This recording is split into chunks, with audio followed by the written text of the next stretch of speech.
Hi అండి, welcome to శ్వేతవర్షిని vlogs. ఈరోజు vlog ఏంటంటే బొంబాయి రవ్వతో పాయసం చేస్తున్నానండి. సో కావాల్సిన పదార్థాలు ఏంటంటే బొంబాయి రవ్వ, పంచదార, జీడిపప్పు, బాదం పప్పు, నెయ్యి, పాలు. ఓకేనా? ఇప్పుడైతే మనం ప్రాసెస్ అయితే స్టార్ట్ చేసేద్దాం అనమాట. ఏంటంటే ఫస్ట్ స్టవ్ ఆన్ చేసేసుకొని 2 టేబుల్ స్పూన్ల నెయ్యిని యాడ్ చేసుకొని దాంట్లో ఫస్ట్ తురిమి పెట్టుకున్న కొబ్బరి తురుమునైతే నేను ఫ్రై చేస్తున్నానండి. కొంచెం ఇది ఫ్రై అవ్వడానికి టైం టేకింగ్ అవుతుంది కాబట్టి అందుకే ఫస్ట్ నేను కొబ్బరిని అయితే ఫ్రై చేస్తున్నాను. ఇది మంచిగా కలర్ వచ్చినంత వరకు మనం ఫ్రై చేసుకోవాలన్నమాట.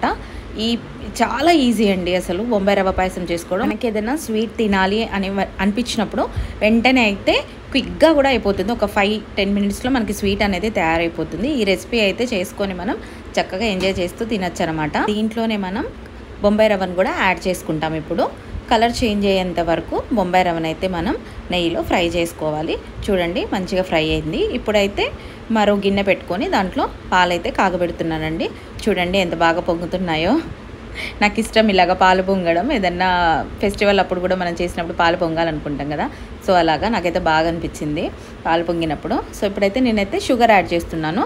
నేనైతే ఇదే కప్పుతో 1 కప్పు బొంబాయి రవ్వ తీసుకున్నాను అనమాట. అందుకని అదే కప్పుతో నేను 1 కప్పు షుగర్ తీసుకుంటున్నాను.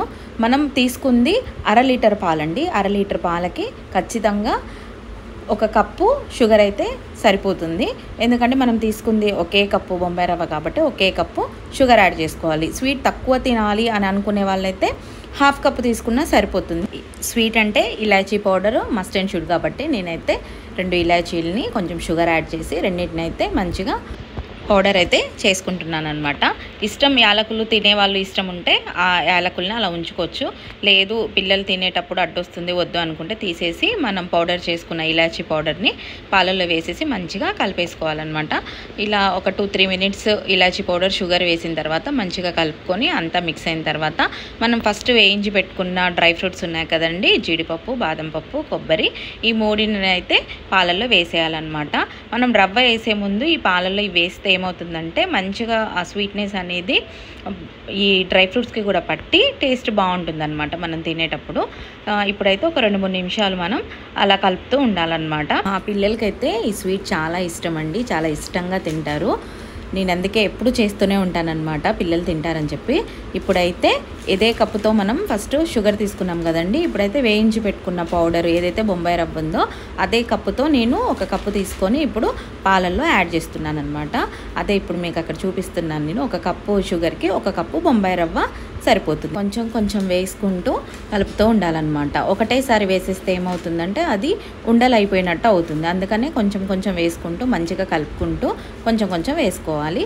మొత్తం వేసేసుకొని మంచిగా కలుపుకొని ఒక 2-3 మినిట్స్ ఆయిల్ అయితే సరిపోతుందండి. ఎందుకంటే బొంబాయి రవ్వ ఫాస్ట్గా ఉడికిపోతుంది కాబట్టి మనకి ఎక్కువ టైం టేకింగ్ కూడా పట్టదనమాట ఇది పాయసం అవ్వడానికి. జస్ట్ వేసిన తర్వాత ఒక 2-3 నిమిషాలు అయితే మంచిగా స్పూన్తో మొత్తం కలిసేటట్టు కలుపుకొని స్టవ్ ఆఫ్ చేసేసి మూత పెట్టేసుకోవడమే అనమాట. దీంట్లో స్పెషల్ ఏంటి అంటే ఈ రెసిపీకి వెంటనే సర్వ్ చేసుకొని తినద్దనమాట. బాగా చల్లారిన తర్వాతనే సర్వ్ చేసుకొని తింటే చాలా టేస్ట్ ఉంటుంది. బయటికి మనకి డ్రై ఫ్రూట్స్ అన్నీ తగులుతూ చాలా టేస్ట్గా ఉంటుంది. మెయిన్ అయితే కొబ్బరి వల్ల అయితే ఈ స్వీట్కి చాలా టేస్ట్ అనేది అయితే వస్తుందన్నమాట. మీరు కూడా ట్రై చేయండి ఖచ్చితంగా. ఎలా ఉందో నాకు చెప్పండి ప్లీజ్. నా ఛానల్ సబ్స్క్రైబ్ చేసుకోండి. నేను కొత్తగా ఛానల్ స్టార్ట్ చేశాను. మంచి మంచి రెసిపీస్ మీతో షేర్ చేసుకుంటాను.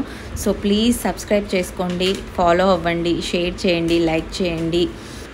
Thanks for watching.